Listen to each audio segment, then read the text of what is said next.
இந்தியாவில் இருக்கக்கூடிய 90% retail investors stock மார்க்கெட்ல அவங்க பணத்தை லூஸ் பண்ணிக்கிறாங்க. அப்படி இல்லாட்டி சிம்பிளா பேங்க்ல கொடுக்கக்கூடிய எஃப்டியை கூட பீட் பண்ண முடியாம இருக்காங்க. But at the same time நிறைய இந்தியர்கள் ஸ்டாக் மார்க்கெட்ல கோடிக்கணக்கான லாபத்தையும் பார்த்திருக்காங்க. அப்ப எதுக்காக ஸ்டாக் மார்க்கெட் விதவிதமான இன்ட்ரெஸ்டையும் ப்ராஃபிட்டையும் லாஸையும் கொடுத்துக்கிட்டு இருக்கு? நீங்க நினைக்கலாம், ஓகே மேபி கோடியில இன்வெஸ்ட் பண்றவங்க சில இன்சைடர் ட்ரிக்ஸ் ஏதாவது யூஸ் பண்ணுவாங்களா இருக்கும் அப்படின்னு. எதுவும் கிடையாது, எந்த லக்கும் கிடையாது. எல்லாத்துக்கும் ஒரே மார்க்கெட் தான். ஆனா சில பேர் புத்திசாலித்தனமா சில ட்ரிக்ஸை பயன்படுத்துறதால அவங்க அந்த ப்ராஃபிட்டை அடையறாங்க.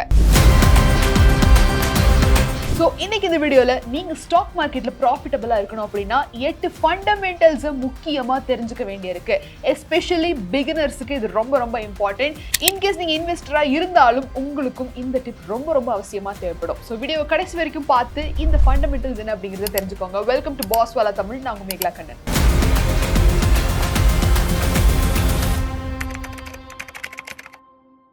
ஸ்டாக் மார்க்கெட்ல இன்வெஸ்ட் பண்றீங்க அப்படின்னாலே முக்கியமான ஒரு விஷயத்தை நீங்க ரியலைஸ் பண்ண வேண்டியது மார்க்கெட் லிங்க்டு ரிஸ்க் அடங்கி இருக்கு அப்படின்னு. மார்க்கெட் லிங்க்டு ரிஸ்க் அப்படின்னா என்ன? உங்களுக்கு ஃபிக்ஸ்டா இந்த அளவுக்கான ரிட்டர்ன்ஸ் கண்டிப்பா வரும் அப்படிங்கிற ஒரு கேரண்டி இல்லாத ஒரு இன்வெஸ்ட்மெண்ட். ஆனா இன்ஃப்ளேஷனை பீட் பண்ணக்கூடிய ரிட்டர்ன்ஸ் இதுல தான் நம்மளால பெற முடியும் வித் த ரிஸ்க். ஸோ இப்போ நீங்க ஸ்டாக் மார்க்கெட்ல இன்வெஸ்ட் பண்ண போறீங்க அப்படின்னா இந்த 8 ஃபண்டமெண்டல்ஸ் முதல்ல தெரிஞ்சுக்கோங்க. ஸோ முதல்ல நம்ம பார்க்க போற பாயிண்ட் எதுன்னு பாத்தீங்கன்னா, stop trying to time the market. நம்ம ரீட்டைல் இன்வெஸ்டர்ஸ் முக்காவாசி பேர் பண்ணக்கூடிய ஒரு மிகப்பெரிய தப்பு, மார்க்கெட் சரியறப்போ டக்குன்னு நம்ம பேனிக் ஆகுறது. ஸோ இந்த பேனிக் மோட வந்து நீங்க கொஞ்சம் கண்ட்ரோல்ல கொண்டு வரணும். ஏன்னா இப்போ கோடிக்கணக்கில் ப்ராஃபிட் அடைஞ்சிருக்கக்கூடிய ஸ்டாக் மார்க்கெட்ல அந்த ஒரு லாஸ் ஏற்படாம அவங்க அப்படியே மாடரேட்டா அதை காப்பாத்திட்டு வந்துட்டு இருக்கிறவங்க, ஒரு நல்ல ரிட்டர்ன்ஸை பார்த்துருக்கிறவங்க வந்து அவங்களோட பிரின்சிபல் என்னன்னு பார்த்தீங்கன்னா, மார்க்கெட்டுக்கு தகுந்த மாதிரி மூடு மாறக்கூடாது அப்படிங்கிறது அவங்களோட ஸ்ட்ராங்கான ஒரு principal. For example, in case Nifty 500 points crash ஆயிடுச்சு அப்படின்னா இமீடியட்டா நான் ஏதாவது பண்ணணுமே, என் பணம் போகுது அப்படின்னு பேனிக் மோட்ல இறங்குற இன்வெஸ்டர்ஸ் நிறைய பேர் இருக்காங்க. அப்ப என்ன பண்ணுவாங்கன்னா, இமீடியட்டா எல்லாத்தையும் வித்ட்ரா பண்றதும் அந்த ஒரு இதை பிரேக் பண்றதும் பண்ணுவாங்க. ஆனா முக்கியமா ஒரு லாங் டேர்ம் இன்வெஸ்டர், புத்திசாலித்தனமான இன்வெஸ்டர் என்ன பண்ணுவாங்கன்னா, எந்த ஒரு மார்க்கெட் இதுக்கும் ரியாக்ட் பண்ணாம இருப்பாங்க. சிஸ்டமேட்டிக் இன்வெஸ்ட்மெண்ட் பிளான் எஸ்ஐபில மாதம் ஒரு குறிப்பிட்ட அமௌண்ட் ரெகுலரா அந்த ஒரு இதுல வந்து ஃபண்ட்ல வந்து இன்வெஸ்ட் பண்ணுவாங்க. அண்ட் ரூபி காஸ்ட் ஆவரேஜிங்ல அவங்களோட அந்த ஒரு மாடரேட்டான லெவல் ஆஃப் இன்வெஸ்டிங் அப்படி கன்சிஸ்டன்டா வச்சிருப்பாங்க. எந்த இடத்துலயும் அவங்க பேனிக் ஆகிறதும் இல்ல மார்க்கெட் எகிரிச்சு அப்படிங்கிறதுக்காக இன்னும் எக்ஸ்ட்ராவா ரியாக்ட் பண்ணி எக்ஸ்ட்ராவா அதையும் பண்றதும் பண்ண மாட்டாங்க. ரொம்ப சட்டிலா ஸ்டேபிளா இருப்பாங்க. நம்ம பேனிக் ஆனதும் சில இதை வித்ட்ரா பண்றதும் சில இதை பிரேக் பண்றதும் பண்றப்பதான் நம்ம அந்த இடத்துல ஒரு மிகப்பெரிய தப்பை பண்றோம். ஒரு லாங் டேர்ம்ல நீங்க இந்த மாதிரி ஒரு சிச்சுவேஷனுக்கு ரியாக்ட் பண்றப்போ உங்களோட ஒரு லாங் டேர்ம் இன்ட்ரெஸ்டையும் அது பாதிக்குது. சோ ஸ்மார்ட் இன்வெஸ்டிங் அப்படிங்கிறது வெறும் எந்த நேரத்துல இன்வெஸ்ட் பண்ணா சரியா இருக்கும் அப்படிங்கிறது மட்டும் கிடையாது.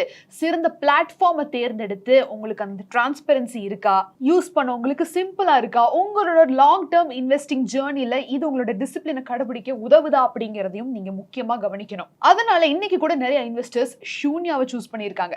இது ஒரு மாடர்ன் ட்ரேடிங் பிளாட்ஃபார்ம். ஸோ இங்க உங்களுக்கு வந்து எந்த ஒரு விஷயத்தையும் ரொம்ப காம்ப்ளிகேட்டடா அன்னெசரி காம்ப்ளிகேஷன்ஸ் இல்லாம ரொம்ப சிம்பிளா டிரான்ஸ்பரண்டா இருக்கும். நீங்க ஒருவேளை லாங் டேர்ம் இன்வெஸ்ட் பண்ண போறீங்க அப்படின்னா brokerage on equity delivery 0 தான். அண்ட் இன்கேஸ் நீங்க ஃபியூச்சர்ஸ் அண்ட் ஆப்ஷன்ஸ்ல ட்ரேட் பண்ண போறீங்க அப்படின்னா பர் எக்ஸிக்யூட்டட் ஆர்டருக்கு உங்களோட brokerage வெறும் 5 ரூபாய் மட்டும்தான். அண்ட் இதை விட முக்கியமான ஒரு விஷயம், இந்த பிளாட்ஃபார்ம்ல அந்த ஒரு இன்டர்ஃபேஸே ரொம்ப பிகினர் ஃப்ரெண்ட்லியா நீட்டா இருக்கும். ஒருவேளை நீங்க ஸ்டாக் மார்க்கெட்டுக்கு இப்பதான் நுழையிற ஆளா இருந்தாலும் சரி, இல்ல நீங்க ஆல்ரெடி ஒரு இன்வெஸ்டரா இருந்தாலும் சரி, இந்த ஒரு பிளாட்ஃபார்ம்ல நீங்க ரொம்ப ஈஸியா நேவிகேட் பண்ணலாம், அருமையா யூஸ் பண்ணலாம். ஓகே, இப்போ சில பேருக்கு இருக்கக்கூடிய டவுட் என்னன்னா, நான் ஒரு நல்ல இன்வெஸ்ட்மெண்ட் ஆப்பர்ச்சுனிட்டியை பார்த்துட்டேன், ஆனா அதுல இன்வெஸ்ட் பண்றதுக்கு போதுமான அளவு கேபிட்டல் என்கிட்ட இல்லை அப்படின்னு யோசிப்பாங்க. அண்ட் இன் தட் கேஸ் ஷூன்யாவோட மார்ஜின் ட்ரேடிங் ஃபெசிலிட்டி உங்களுக்கு யூஸ்ஃபுல்லா இருக்க வாய்ப்பு இருக்கு. MTF உதாரணத்துக்கு உங்ககிட்ட 1 லட்சம் ரூபாய் இருக்கு. ஷூன்யாவோட MTF மூலமா நீங்க இன்னொரு லட்சம் ஃபண்டிங்க பெற முடியும். which means 2 லட்சம் ரூபாய் வர்த்துள்ள ஷேரை உங்களால ஹோல்ட் பண்ணி வைக்க முடியும். ஆனா ஞாபகம் வச்சுக்கோங்க, MTFலயுமே சில அடிஷனல் ரிஸ்க் அடங்கி இருக்கு, ஞாபகம் இருக்கட்டும். ஸோ இதை ரெஸ்பான்சிபிளா யூஸ் பண்ணணும். ஸோ இந்த மாதிரி இன்னும் நிறைய விஷயங்கள் இருக்கு. இந்த சூன்யா ஆப்பை பத்தின முழு விவரத்தை நீங்க தெரிஞ்சுக்கணும் அப்படின்னா டிஸ்கிரிப்ஷன்ல லிங்க் இருக்கு, செக் பண்ணி பாருங்க. ஈஸியான இன்டர்ஃபேஸ்ல பிகினர் ஃப்ரெண்ட்லியா இருக்கிறவங்களுக்கு இது ரொம்ப ரொம்ப யூஸ்ஃபுல்லா இருக்கும். இப்போ நம்ம ரெண்டாவது பிரின்சிபலை பத்தி தெரிஞ்சுக்குவோம். இது ஒரு லாங் டேர்ம் வெல்த் பில்ட் பண்றதுக்கு உங்களுக்கு ரொம்ப ரொம்ப முக்கியமான ஒரு பாயிண்ட். ஸ்டாக் மார்க்கெட்ல இன்வெஸ்ட் பண்ணக்கூடிய ஒவ்வொரு நபரும் முக்கியமான ஒரு விஷயத்தை ஞாபகம் வச்சுக்கோங்க. நீங்க இந்த இன்வெஸ்ட்மெண்ட் குள்ள இறங்குறீங்க, அதுவும் குறிப்பிட்டு ஸ்டாக்ல இறங்குறீங்க அப்படிங்கிறப்போ என்எஸ்சில பிஎஸ்சில நீங்க கம்பெனிஸ்ல இன்வெஸ்ட் பண்றப்போ முக்கியமான ஒரு பாயிண்ட் என்னன்னு பாத்தீங்கன்னா அந்த கம்பெனியோட ஃபிராக்ஷனல் போர்ஷன் நீங்க ஓன் பண்ண போறீங்க. இப்போ ஒரு பிசினஸ் நீங்க வாங்குற மாதிரி, ஒரு கம்பெனியை நீங்க வாங்குற மாதிரியான ஒரு தாட்ல தான் நீங்க இன்வெஸ்ட்மெண்ட்டை ஸ்டார்ட் பண்ணணும். ஏன் சொல்றேன் அப்படின்னா நம்மள நிறைய பேர் ஓகே அது ஒரு கெசினோ சிப்ஸ் மாதிரி நினைச்சிட்டு ரொம்ப ஈஸியா ஓகே நம்மளுக்கு அந்த கம்பெனி என்னன்னா என்ன, நம்ம இன்வெஸ்ட் பண்ண போறோம், அவன் நல்லா காசு கொடுத்தானா நம்மளுக்கு லாபம், அந்த மாதிரி கிடையாது. இப்போ ஒரு கம்பெனியை கேஜ் பண்றது எப்படின்னு பாத்தீங்கன்னா அந்த கம்பெனியோட ப்ராடக்ட் என்ன, சர்வீஸ் என்ன, இந்த ப்ராடக்டோ சர்வீஸோ அடுத்த 10 வருஷத்துக்கு மக்கள் வாங்குவாங்களா, இந்த கம்பெனி நல்லா ஓடுமா, இது எந்த மாதிரியான ஒரு லாஸ்ல போயிட்டு இருந்தது, எப்படி ரிகவர் ஆயிருக்கு, இப்ப எப்படி ப்ராஃபிட் பார்த்துக்கிட்டு இருக்கு, இல்ல ஆல்ரெடி எப்படி ப்ராஃபிட் பார்த்து இப்ப லாஸ்ல போய்கிட்டு இருக்கா, ப்ராடக்ட் எந்த மாதிரியான ஒரு ப்ராடக்டா இருக்கு, சர்வீஸ் நல்லா இருக்கா, அண்ட் இது எந்த இடத்துலயும் அவங்களோட இது வந்து ரொம்ப இல்லீகலா இல்லாம இருக்கா, எல்லாமே ப்ராப்பரா இருக்காங்கிறத நம்ம சொந்தமா ஒரு கம்பெனியை வந்து வாங்க போறோம் அப்படிங்கிறதப்போ எப்படி நம்ம அலசி ஆராய்வோமோ அந்த மாதிரியான ஒரு ரிசர்ச்சை நம்ம இன்வெஸ்ட் பண்ணக்கூடிய கம்பெனிஸ் மேலேயும் நம்ம வைக்கணும். ஸோ இந்த ஒரு ரிசர்ச் உங்களோட முக்காவாசி ரிஸ்கை வந்து கட்டுப்படுத்தும். ஏன்னா உங்களுக்கு அந்த ஒரு கான்ஃபிடென்ட்டும் அந்த கம்பெனியோட ஹிஸ்டரியும் முக்காவாசியான அந்த ஒரு ப்ராஃபிட்டை பார்த்துக்கும். ஸோ ரிஸ்கே இருக்காதுன்னு நான் சொல்ல வரல, உங்களோட ரிஸ்கை கட்டுப்படுத்த இது ஒரு ஃபர்ஸ்ட் பேசிக் பாயிண்ட். மூணாவது principal the power of compounding நீங்க கண்டிப்பா தெரிஞ்சுக்கிட்டாகணும். இது குறிப்பிட்டு யாருக்குன்னு பாத்தீங்கன்னா மார்க்கெட் ஏறுறப்போ இறங்குறப்போ ரியாக்ட் ஆகுறவங்க, டக்குன்னு அதை வித்ட்ரா பண்றவங்க, ஏதோ ஒரு இதுக்காக அவங்க அதை பிரேக் பண்ணக்கூடியவங்க எல்லாம் இருப்பாங்க இல்லையா, இந்த எஸ்ஐபிஸ் ஆகட்டும் சில ஷேர்ஸ் ஆகட்டும். இதை நீங்க ஏன் கட்டுப்படுத்தணும்னா there is a thing called power of compounding. எக்ஸாம்பிளுக்கு உங்களுக்கு நான் சொல்றேன், உங்களோட வயசு 20ன்னு வச்சுக்கலாம். 20 வயசுல நீங்க மாதம் 10,000 ரூபாயை எஸ்ஐபி போட ஸ்டார்ட் பண்றீங்க இண்டெக்ஸ் ஃபண்ட்ல. உங்களுக்கு ஆவரேஜா ஒரு 12% ரிட்டர்ன்ஸ் நம்ம போட்டுக்கலாம். உங்களுக்கு 60 வயசு ஆகிறப்போ உங்க கையில 11.8 கோடி ரூபாய்க்கான அப்ராக்சிமேட்டுக்கான பணம் உருவாயிருக்கும். Just by investing 10,000 every month. உங்களோட 20 வயசுல இருந்து 60 வருஷம் வரைக்கும் 60ஆம் வயசுல உங்க கையில 11 கோடி. இதுவே ஜஸ்ட் ஒரு 10 வருஷம் லேட்டா நீங்க 30 வயசுல இன்வெஸ்ட் பண்ண ஸ்டார்ட் பண்றீங்க அப்படின்னா அதே 30 வயசுல இருந்து 60 வயசுக்குள்ள சேம் 10,000 ரூபாய் மாசம் எடுத்து வச்சு அதே அப்ராக்சிமேட்டா 12% ரிட்டர்ன்ஸுக்கு உங்களுக்கு கையில் இருக்கக்கூடிய பணம் வெறும் 3.5 கோடி ரூபாய் மட்டுமே. சும்மா ஒரு 10 வருஷம் டிலே பண்ணதுனால 8 கோடி ரூபாய்க்கான ஒரு தொகையை நம்ம லாஸ் பண்ணிக்கிட்ட மாதிரியான ஒரு கணக்கு தான் இது.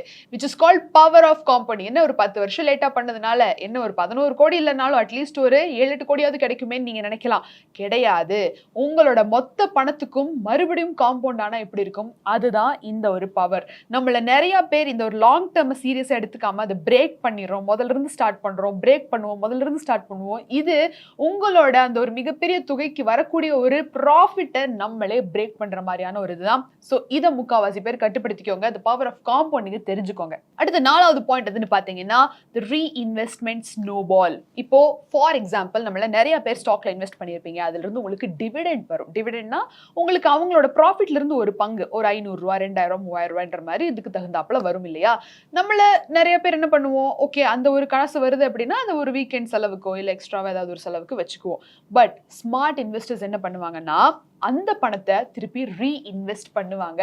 இப்போ அதுல இருந்து வரக்கூடிய ஒரு ரிட்டர்ன்ஸை நீங்க ஏன் விடணும், அதை தூக்கி நீங்க மியூச்சுவல் ஃபண்ட்ஸ்ல ஏதாவது ஒரு ஃபண்ட்ல இன்வெஸ்ட் பண்ணலாம். அண்ட் அது ஒரு லாங் டேர்ம்ல உங்களுக்கு இன்னொரு தொகையா உருவாயிருக்கும். அண்ட் விச் இஸ் லைக் இந்த காசு கம்ப்ளீட்டா ரிட்டர்ன்ஸ் உருவானது. இதுக்கு பேர் தான் ரீஇன்வெஸ்டிங் பவர்னு சொல்லுவோம். அதுவும் குறிப்பிட்டு டிவிடெண்டை நீங்க ரெகுலரா இன்வெஸ்ட் பண்றப்ப என்ன ஆகுது, 30 to 40% உங்களுக்கு மொத்தமா நீங்க ஸ்டார்டிங் எங்க இன்வெஸ்ட் பண்ணீங்களோ அது இது எல்லாமே சேர்த்து அந்த அளவுக்கான ஒரு ரிட்டர்ன்ஸை உங்களால பெற முடியும்.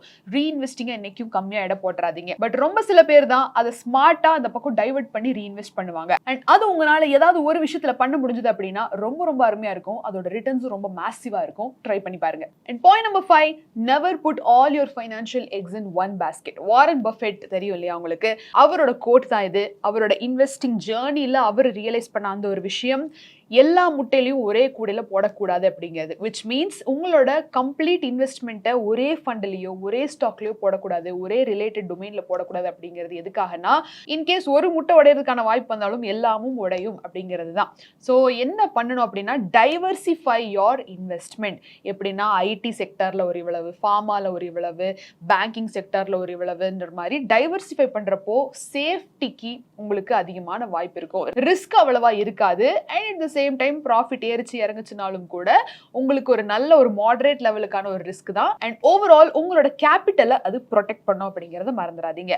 அண்ட் இன்னும் மார்க்கெட் கேப்ஸ்ல கூட நிறைய பேர் ஒரே கேப்ல, லார்ஜ் கேப்ல எல்லாத்தையும் போட்டிருப்பாங்க. பட் ஆனா உங்களுக்கு ஒரு நல்ல ரிட்டர்ன்ஸ் இருக்கும், இன்ஃப்ளேஷன் பீட் பண்ணக்கூடிய ஒரு இதுக்கும் லார்ஜ் கேப் கொஞ்சம், மிட் கேப் கொஞ்சம், ஸ்மால் கேப் கொஞ்சம், கோல்டுல கொஞ்சம், ETFsல கொஞ்சம்ன்ற மாதிரி நீங்க டைவர்சிஃபை பண்ணா இன்னும் ரொம்ப நல்லது. Coming to 6th point, master your emotions. Warren Buffett again என்ன சொல்லியிருக்காருன்னா, மத்தவங்க கிரீடியா இருக்கிற நேரத்துல நீங்க ஃபியர்ஃபுல்லா இருக்கணும், அண்ட் மத்தவங்க ஃபியர்ஃபுல்லா இருக்கிற நேரத்துல நீங்க கிரீடியா இருக்கணும் அப்படின்னு சொல்லியிருக்காரு. டு சிம்பிளிஃபை தட், இப்ப மார்க்கெட் சரியிற நேரத்துல எல்லாரும் பயப்படுவாங்க. ஆனா ஸ்மார்ட் இன்வெஸ்டர்ஸ் அதை ஒரு ஆப்பர்ச்சுனிட்டியா யூஸ் பண்ணி மிகப்பெரிய கம்பெனிஸ் இவ்வளவு சின்ன விலைக்கு கிடைக்குது அப்படிங்கிற மாதிரி அந்த டைம்ல அவங்க இன்வெஸ்ட் பண்ணுவாங்க.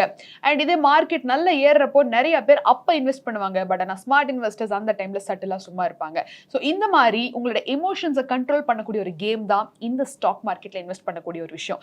எப்படின்னா உங்களோட எமோஷன்ஸுக்கு தகுந்த மாதிரி தான் உங்க ரியாக்ஷன்ஸ் இருக்க போகுது. உங்க ரியாக்ஷன்ஸ் எந்த மாதிரி எடுக்க போறீங்கன்றதுல தான் உங்களோட லாங் டர்ம் இன்வெஸ்டிங் நிலைக்குமா, ப்ராஃபிட்டபிளா இருக்குமா அப்படிங்கிறது இருக்க போகுது. So the more you control your emotions, the more profitable you are. அது ரொம்ப ரொம்ப ஸ்ட்ராங்கா இதை நீங்க உணர்ந்தீங்கன்னா, ஒரு பிகினரா நீங்க இந்த ஒரு எமோஷன் மைண்ட் செட்ல ஸ்டார்ட் பண்றப்போ உங்களுக்கு ஒரு ஸ்டெபிலிட்டி கண்டிப்பா இருக்கும். ட்ரை பண்ணி பாருங்க. பாயிண்ட் நம்பர் 7, லீக்கேஜ் எங்கேயாவது இருக்கா அப்படிங்கிறதையும் நீங்க பார்க்கணும். லீக்கேஜ்னா என்ன? இப்போ மியூச்சுவல் ஃபண்ட்ஸ்ல இன்வெஸ்ட் பண்றவங்களுக்கு வந்து direct mutual funds, indirect mutual ஃபண்ட்ஸ்னு 2 ஆப்ஷன் இருக்கு. முதல்ல டைரக்ட் மியூச்சுவல் ஃபண்ட்ஸ்னா என்ன? உங்களுக்கு எக்ஸ்பென்ஸ் ரேஷியோ அங்கே கம்மியா இருக்கும். எக்ஸ்பென்ஸ் ரேஷியோனா என்ன? நீங்க இன்வெஸ்ட் பண்ண போறப்போ உங்களோட ஃபண்ட் மேனேஜருக்கு நீங்க கொடுக்கக்கூடிய கமிஷன் தான் அந்த எக்ஸ்பென்ஸ் ரேஷியோ. இப்போ எஸ்ஐபி மியூச்சுவல் ஃபண்ட்ஸ்னு வரப்போ அந்த எக்ஸ்பென்ஸ் ரேஷியோ வந்து உங்களுக்கு ஒரு 0.5 to 2% இருக்கும். ஆனா அதுவே டைரக்ட்ல வந்து ரொம்ப ரொம்ப கம்மியாகும். இன்டைரக்ட் மியூச்சுவல் ஃபண்ட்ஸ் அப்படின்னு வரப்போ உங்களுக்கு அங்க 2% வரைக்குமே வந்து எக்ஸ்பென்ஸ் ரேஷியோ போட்டிருப்பாங்க. 2% தானே பார்த்துக்கலாம் அப்படின்னு நீங்க நினைச்சீங்கன்னா அது உங்களோட சின்ன இன்வெஸ்ட்மெண்ட்டுக்கு 2% கம்மியா தெரியும். ஆனா அதுவே ஒரு லாங் டேர்ம்ல ஒரு பல லட்சம், பல கோடியை சேர்றப்போ அதுல 2% அப்படிங்கிறது இன்னும் பல லட்சம் ஆகும் அப்படிங்கறத ஞாபகம் வச்சுக்கோங்க. So better prefer direct funds. ஈக்விட்டியோட டாக்ஸஸை வந்து அண்டர்ஸ்டாண்ட் பண்ணிக்கோங்க. ஸோ எதாக இருந்தாலும் ஒரு பர்சனல் ஃபைனான்ஷியல் அட்வைசர், எக்ஸ்பர்ட் யாராவது இருக்காங்கன்னா அவங்கள அட்வைஸ் பண்ணிட்டு அதுக்கப்புறம் எதாவது இருந்தாலும் ஸ்டார்ட் பண்ணுங்க. ஸோ என்னைக்குமே இந்த ஒரு எக்ஸ்பென்ஸ் ரேஷியோ பற்றின லீக்கேஜையும் அனலைஸ் பண்ணிட்டு இன்வெஸ்ட் பண்ணுங்க. கமிங் டு பாயிண்ட் நம்பர் 8, உங்களோட மிகப்பெரிய இன்வெஸ்ட்மெண்ட் எதுன்னு தெரியுமா? Financial education. நீங்கள் ஃபர்ஸ்ட் இன்வெஸ்ட் பண்ண ஸ்டார்ட் பண்ணுறீங்க அப்படின்னா உங்ககிட்ட காசு இருக்கோ இல்லையோ, இன்வெஸ்ட் பண்ணுறதுக்கான அந்த ஒரு பல இது இருக்கோ இல்லையோ, பட் ஆனால் உங்களுக்கு முக்கியமாக தேவைப்படுறது ஃபைனான்ஷியல் நாலேஜ். அதை ஃபஸ்ட்டு ஸ்டார்ட் பண்ணுங்க. நிறைய புக்ஸ் படிங்க, நிறைய இடத்துல கிளாஸஸ் ஏதாவது, கோர்சஸ் ஏதாவது அட்டென்ட் பண்ணுங்க. அண்ட் முக்கியமாக யூடியூப்லேயுமே வந்து நல்ல அத்தன்டிகேட்டான ஃபைனான்ஷியல் அட்வைசர்ஸ் இருப்பாங்க, அவங்கள கேளுங்க. நம்ம பாஸ் வாலால நம்மளால முடிஞ்ச அளவுக்கான ஒரு நாலேஜையும் எஜுகேஷன் பர்பஸ்க்கான ஒரு இதையும் நம்ம கொடுத்துக்கிட்டு இருக்கோம். இந்த மாதிரி நிறைய விஷயத்தை நீங்கள் தெரிஞ்சுக்கோங்க. அண்ட் எஸ்பெஷலி ஒரு வார்னிங் என்னன்னா, டெலிகிராமில், வாட்ஸ்அப்பில், ஃபேஸ்புக்கில் வரக்கூடிய இந்த ஃபைனான்ஷியல் அட்வைசஸ் இருக்குது பார்த்தீங்களா, மெசேஜ், ஃபார்வர்ட் மெசேஜில் வந்துருக்கக்கூடிய இதெல்லாம் அதை கண்டிப்பாக ஃபாலோ பண்ணாதீங்க. அது ஃபாலோ பண்ணி நிறைய பேர் லாஸ்ட்டில் போனவங்க நிறைய பேர் இருக்காங்க. ஸோ எதா இருந்தாலும் உங்களோட எஜுகேஷனை மேன்மைப்படுத்திக்கோங்க. ஃபைனான்ஸஸை பற்றி, இன்வெஸ்ட்மெண்ட்டை பற்றி, அண்ட் மற்ற மாடியூல்ஸை பற்றி. அண்ட் ஒரு பெஸ்ட் ஃபைனான்ஷியல் அட்வைசரை நீங்கள் கண்டிப்பாக ஒரு தடவை மீட் பண்ணி எந்த விதத்தில் உங்களுக்கு இன்வெஸ்ட்மெண்ட் தேவைப்படுதுங்கிற அட்வைஸை பெற்றதுக்கு அப்புறம் தான் நீங்கள் இந்த மாதிரியான ஒரு ரிஸ்க் அடங்கிய இன்வெஸ்ட்மெண்ட்டுக்கு நீங்கள் இறங்கணும். ஸோ இதை முதல்ல நீங்கள் தெரிஞ்சுக்கோங்க. இன்கேஸ் நீங்கள் ஒரு ஃபைனான்ஷியல் அட்வைசரே நீங்கள் மீட் பண்ணால் கூட உங்களுக்குன்னு ஒரு பேசிக் ஃபண்டமெண்டல் நாலேஜ் இருந்தால் தான் அதை நீங்கள் கரெக்டாக புரிஞ்சுக்க முடியும். ஸோ இதை ஃபஸ்ட்டு பண்ணிக்கோங்க. உங்களோட சொந்த ஒரு ஹெல்த் ஆகட்டும், வெல்த் ஆகட்டும், அதையுமே மேனேஜ் பண்ணிக்கிறதா ஒரு மிகப்பெரிய இன்வெஸ்ட்மெண்ட் நம்ம கொடுத்துக்கிறது. ஸோ நல்ல ஒரு ஃபேமிலி டைம் ஸ்பெண்ட் பண்ணுங்க, குவாலிட்டியாக இருங்க. அண்ட் இன்வெஸ்ட்மெண்ட் அப்படின்னு வரப்போ நான் சொன்ன இந்த 8 ஃபண்டமெண்டல் விஷயத்தை ஞாபகம் வச்சுக்கோங்க. அண்ட் புரோக்கர் ஆப் அப்படிங்கிறது ரொம்ப ரொம்ப இம்பார்ட்டன்ட். நான் சொன்ன இந்த ஷூன்யா ஆப்பை பற்றின முழுவதுக்கு டிஸ்கிரிப்ஷனில் லிங்க் இருக்குது, அதையும் செக் பண்ணி பாருங்க. மீண்டும் ஒரு சுவாரஸ்யமான பகுதியில் நான் உங்களை வந்து சந்திக்கிறேன். Until is Megala Kannan signing off. நன்றி, வணக்கம். பிராண்ட் பார்ட்னர்ஷிப் மற்றும் அட்வர்டைசிங் என்கொயரிஸ்க்கு brand@bosswala.com என்ற இமெயில் ஐடிக்கோ அல்லது 9108014192 என்ற வாட்ஸ்அப் எண்ணை தொடர்பு கொள்ளலாம். பாஸ்வாலா, be the boss.